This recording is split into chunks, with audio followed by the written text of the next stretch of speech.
السلام علیکم every one. تو کیسے ہو آپ سب لوگ؟ میں ہوں ردا اور آپ لوگ ہو میرے یوٹیوب چینل ردا فاطمہ ناولز پہ. پیچھے کے شور کو اگنور کرنا، بارش کی آواز آ رہی ہوگی تو اس لیے آپ لوگوں کو کڑکڑ والی فیلنگ آئے گی، ٹھیک ہے؟ تو میں ناول کو شروع کرتی ہوں اور آپ سب لوگوں کو بتا دوں کہ عشق نور جلدی سے ختم ہونے والا ہے. میرے خیال سے 1 کے 2 ایپیسوڈز اس کی اور آئیں گی، شاید 1 ہی آئے تو ختم ہونے والا ہے. تو میں آپ لوگوں کو یہ بتا رہی تھی کہ امید کرتی ہوں آپ لوگ اس کے دوسرے پارٹ آنے کا انتظار کرو گے. اور سب سے مزے کی بات کہ میں کہہ رہی تھی کہ جو سیزن 2 آئے گا وہ زیادہ مزے کا ہوگا، تو آپ لوگ انتظار کرنا. اس کا مطلب یہ نہیں ہے کہ آپ لوگ مجھے انسبسکرائب کر کے تو بھاگ جاؤ کہ بھئی جب سیزن 2 آئے گا تو بس پھر پڑھ لیں گے وغیرہ وغیرہ، جو بھی لگا لو، ٹھیک ہے؟ اور میں ناول کو سٹارٹ کرتی ہوں. گندی عادت پڑ گئی ہے مجھے زیادہ باتیں کرنے کی.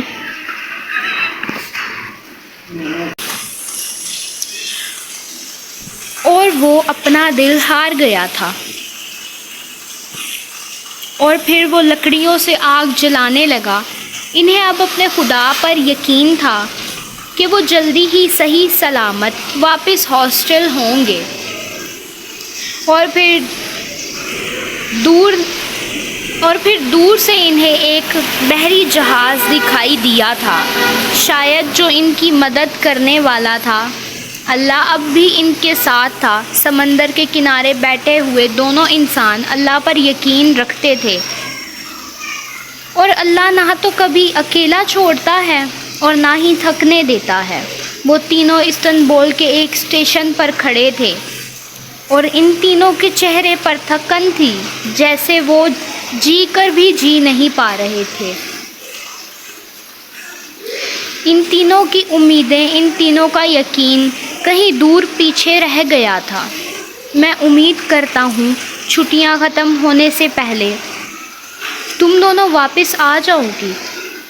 وہ پہلا شخص تھا جس نے انہیں استنبول یونیورسٹی میں خوش آمدید کیا تھا، اور اب انہیں الوداع کہنا اس کے لیے مشکل کام تھا.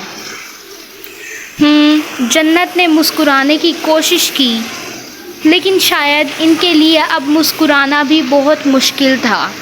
کچھ دیر بعد وہ وہاں پر اکیلا کھڑا رہ گیا. وہ دونوں لڑکیاں جا چکی تھیں، اسے بھی اب واپس جانا تھا. تب ہی اس کو جیسے احساس ہوا کہ اس کے پاس کوئی آ کر کھڑا ہو گیا، لیکن وہاں کوئی نہیں تھا. وہ جو تیسری ان کے ساتھ آئی تھی وہ واپس نہیں گئی تھی، وہ یہیں تھی استنبول میں. اس کے دماغ میں وہ اس کو بہت پیاری تھی. مہانور. اس کی آنکھیں نم ہو گئیں. اس نے ہلکی آواز میں اس کا نام دہرایا. وہ اس کو کہیں نہیں مل رہی تھی. وہ کتنے دنوں سے اس کو ڈھونڈ رہا تھا. وہ لڑکی تو اسے اچھا ہی نہیں سمجھتی تھی، وہ اس سے چڑھتی تھی، لیکن وہ پھر بھی اس کو اچھی لگتی تھی. وہ استنبول میں اکیلا رہ گیا تھا، اور اس بات نے حارث کی آنکھوں میں آنسو لائے تھے، اور پھر وہ رونے لگا. وہ گھٹنوں کے بل زمین پر بیٹھتا چلا گیا. پاس سے گزرتے لوگ اسے عجیب نظروں سے دیکھ رہے تھے. اس کا دوست، اس کی محبت، سب اس سے جدا ہو گئے تھے. وہ ایک عام سا دن گزرا تھا. یونی سے آج آف تھا تو وہ ہاسٹل میں ہی موجود تھا. جنت لوگوں کو گئے ہوئے آج دوسرا دن گزر گیا تھا. بالکنی میں کھڑے ہوئے اس نے اپنے پیچھے سیڑھیاں چڑھتے کسی کے قدموں کی آواز سنی. اس نے سیڑھیوں کی طرف دیکھا اور پھر وہیں ساکت رہ گیا. اسے لگا جیسے وہ کوئی خواب دیکھ رہا تھا. ابرام. اور وہ گھٹنوں میں جھک گیا. وہ شکر کا لمحہ تھا، اور صبر کرنے والا شکر کرنا نہیں بھولتا. اس نے اپنے کندھوں پہ ابرام کے ہاتھوں کو محسوس کیا. وہ اس کو اٹھا کر کھڑا کر رہا تھا. حارث نے فوراً فون نکالا اور کوئی میسج ٹائپ کرنے لگا. اس کی خوشی کی کوئی انتہا نہیں تھی. یہ تم کیا لکھ رہے ہو؟ پہلے انہیں بتا لینے دو کہ تم دونوں زندہ ہو، صحیح سلامت ہو. اچھا، مطلب تم لوگوں کو لگا کہ ہم مر چکے ہیں. ابرام نے حارث کو دیکھتے ہوئے کہا، جان نکل گئی تھی ہماری تم لوگوں کے بغیر۔ اس نے پاس میں کھڑی مہانور کو دیکھا، آپ ٹھیک ہیں؟ وہ ٹھیک نہیں لگ رہی تھی، لیکن اس نے پھر بھی پوچھا اور نور نے بس سر ہلا دیا۔ کچھ دیر ان کے ساتھ بیٹھنے کے بعد وہ اپنے کمرے میں آئی۔ کمرہ بالکل خالی تھا۔ وہ جانتی تھی جنت اور عنایا واپس جا چکی تھی، اور پھر وہ اپنے بستر پر لیٹ گئی۔ اسے گھر کال کرنی تھی، امی بابا سے بات کرنی تھی، اپنے بھائی سے بات کرنی تھی، لیکن اس کا فون عنایا کے پاس تھا۔ وہ کئی سوچوں میں گم تھی جب اسے نرم ملائم بستر پر لیٹے غنودگی آنے لگی اور وہ وہیں پر سو گئی۔ شام کا وقت تھا جب اس کی آنکھ کھلی۔ استنبول اب اسے پرایا نہیں لگتا تھا۔ اب تو اس شہر سے دوستی ہو گئی تھی اور اس کا امتحان ختم ہو گیا تھا۔ یہ شاید کسی لائبریری کا منظر تھا۔ 3 چیئر ترتیب سے رکھی گئی تھیں۔ درمیان میں ابرام سکندر براجمان تھا اور ایک طرف حارث بیٹھا تھا، جبکہ دوسری طرف ابرام کے بابا کا سیکریٹری بیٹھا تھا، اور ان کے آس پاس بہت سے گارڈ موجود تھے، شاید ان کی حفاظت کے لیے کھڑے کیے گئے تھے۔ لیکن اب ابرام کو حفاظت کی کیا ضرورت تھی؟ حفاظت کرنے والا تو اوپر بیٹھا تھا، جس نے اس کی حفاظت کی تھی، اس کو بچایا تھا، جس نے اسے گھنے جنگل میں اس کی حفاظت کی تھی۔ آس پاس بہت سے لوگ اکٹھے تھے، رپورٹرز، نیوز اینکرز اور بہت عام لوگ بھی تھے۔ شاید وہ ابرام کا انٹرویو لینے آئے تھے۔ وہ اس سے مختلف سوالات پوچھ رہے تھے۔ ہر طرف شور ہی شور تھا۔ آپ اب تک کہاں تھے؟ آپ کو کس نے اغوا کیا تھا؟ آپ کس کے ساتھ تھے؟ کیا آپ کسی سیاسی کارروائی کا نشانہ بنے تھے؟ ہاں، شاید وہ سیاسی کارروائی کا ہی نشانہ بنا تھا۔ آپ کے ساتھ یہ لڑکی کون تھی؟ کیا میر سکندر کے دشمنوں کی چال تھی آپ کو اغوا کرنا؟ ہر طرف سوال ہی سوال تھے، لیکن وہ ان سوالوں کا جواب دینے یہاں نہیں بیٹھا تھا۔ وہ ان کا جواب دینا ہی نہیں چاہتا تھا۔ اور پھر وہ اپنی کرسی سے ذرا آگے ہوا، مائک کو پکڑ کر اپنے قریب کیا۔ ہر کوئی اس کی طرف متوجہ ہوا اور سب خاموش ہو گئے۔ وہ ان لوگوں کو ایک بڑی خبر دینے والا تھا۔ اس کو اغوا کرنے والے کون تھے؟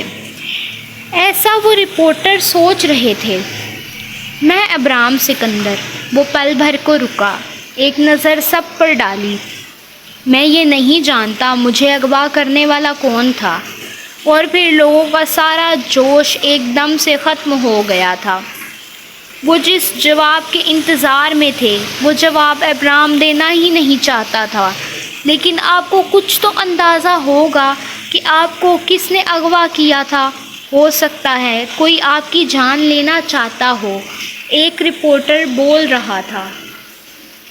ہماری جان وہی لے گا جس نے جان دی ہے، اور میرے ساتھ جو کچھ بھی ہوا ہے، میں اس بارے میں کچھ نہیں جانتا، اور نہ ہی میں یہاں اس بارے میں بات کرنے کے لیے آیا ہوں۔ اس کے پہلے جملے پر حارث ساکت رہ گیا تھا۔ کچھ تو تھا جو ابرام میں بدل گیا۔ شاید کچھ نہیں، ابرام پورا بدل گیا تھا۔ میں ابرام سکندر یہ قبول کرتا ہوں کہ میں آج سے مسلمان ہوں۔ میں اسلام قبول کرتا ہوں اور اس بات کی گواہی دیتا ہوں کہ صرف اسلام ہی دین برحق ہے۔ میں راستہ بھٹکا ہوا انسان تھا، لیکن اب سیدھے راستے پہ آ گیا ہوں، الحمدللہ۔ وہ سارے رپورٹر حیرانگی سے ابرام کا چہرہ دیکھ رہے تھے۔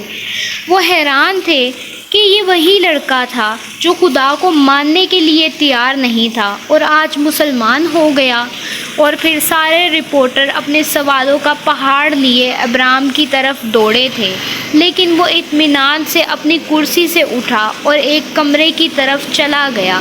حارث اس کی پشت دیکھ کر مسکرایا۔ آخر کار ابرام سکندر، تم نے اسلام قبول کیا، تم نے خدا کو چنا، تم نے اپنی آخرت صحیح کر لی، تم نے سیدھا راستہ چنا۔ رات کے 9 بج رہے تھے جب وہ اسے کھانا دینے کے لیے کمرے میں آیا تھا۔ وہ کچھ دیر پہلے ہی اٹھ کر فریش ہو کر اس نے مغرب کی نماز پڑھی تھی۔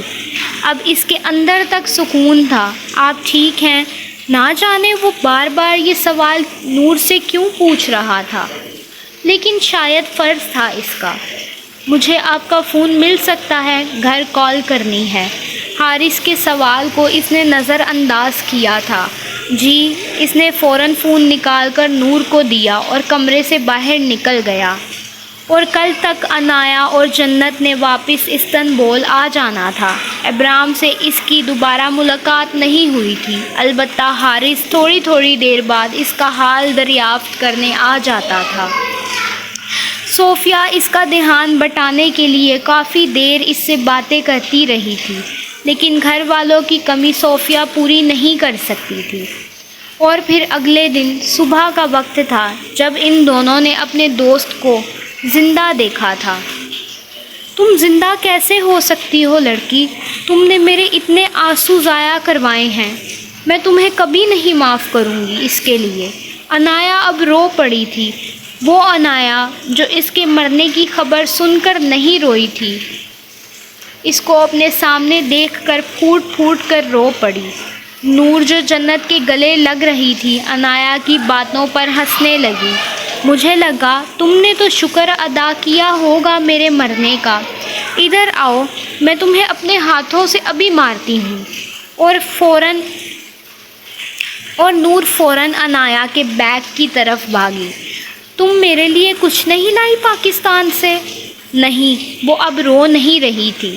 تو پھر یہ لنڈا بازار اٹھا کے لانے کی کیا ضرورت تھی تمہیں؟ نور منہ بنا کے بولی۔ او، یہ لنڈا بازار نہیں ہے، زارا کے کپڑے ہیں سارے۔ ہاں، زارا تو تمہاری وہی کزن ہے نا، اس کے کپڑے لے کر آئی ہو۔ اور پھر ان دونوں کی یہ لڑائی جاری رہی۔ جنت کوریڈور میں کھڑی تھی، وہ ابرام سے ملنا چاہتی تھی، اور پھر وہ اپنے روم سے باہر نکلا۔ وہ اسے دیکھ کر ٹھہرا، پھر مسکرایا۔ وہ ہمیشہ کی طرح آج بھی کالی ہوڈی میں ہی تھا۔ کیسی ہیں آپ؟ ہاں، میں ٹھیک ہوں، تم کیسے ہو؟ جی، میں بھی ٹھیک ہوں، میرے خیال سے ابھی ٹھیک ہوا ہوں۔ آپ لوگ کب آئے ہیں؟ یہ ابھی کچھ دیر پہلے ہی۔ اچھا، نور کے گھر سے بھی کوئی آیا ہے؟ ہاں، اس کا بھائی آیا ہے اسے ساتھ لے جانے کے لیے۔ اچھا، اور لے جانے کی بات پر وہ بس اچھا ہی کہہ سکا تھا۔ ٹھیک ہے، شام میں ملاقات ہوتی ہے، وہ اتنا کہہ کر آگے چل دیا۔